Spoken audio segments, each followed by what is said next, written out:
It was sometime in my 30s that a girlfriend told me, "How you spend New Year's Eve sets the tone for your entire year." These so-called words of wisdom were her attempt to convince me we needed to make spectacular plans for the occasion. We'd stress about finding the perfect outfits, which were always inappropriate for a Midwest winter evening. We'd overspend on tickets to the trendiest club and spend the night overindulging on cocktails while perusing the room looking to meet Mr. Wonderful. From what I faintly recall from those years, her words were more accurate than I wanted to admit. But it wasn't until many years later that I couldn't expel them from my mind as I sat on my mom's bed next to her as she whimpered, "I just want to die." This was supposed to be the New Year's Eve that I had really dreamed of in my 30s.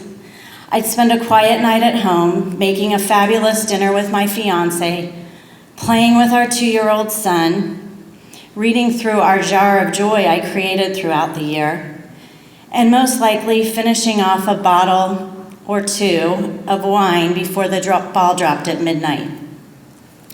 Instead, I got a call from my dad saying Mom had asked for me. She had a routine procedure done earlier that day, an endoscopy, to determine why she'd recently had trouble swallowing. After living multiple states away from my parents for most of adulthood, I was happy to drive 10 minutes to their house to see how I could help. Dinner and the perfect New Year's Eve could wait an hour. I was met at the door by my often the glass is half empty kind of dad.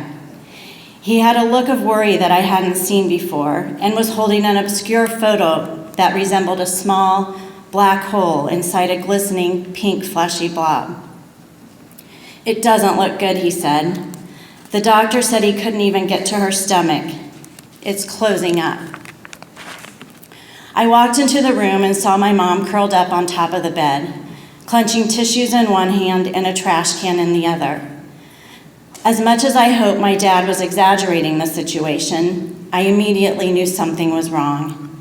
My always strong mom, the tough farm girl who could have a root canal without Novocaine and swallow jellied pig's feet without flinching, never got sick. And when she did, it never took her out like this. A few weeks later, 2 months before my wedding that she patiently waited 44 years to see, we finally got answers. The breast cancer she so valiantly conquered 21 years earlier at the age of 43 had returned to her stomach. This time, there was no surgery or treatment that could help her. That New Year's Eve did foreshadow the year for me, spending it at my mother's side. It was my turn to be the caregiver to the woman who raised me, helped me relocate around the country numerous times, nursed me through 2 of my own surgeries, and was in the delivery room when my son was born.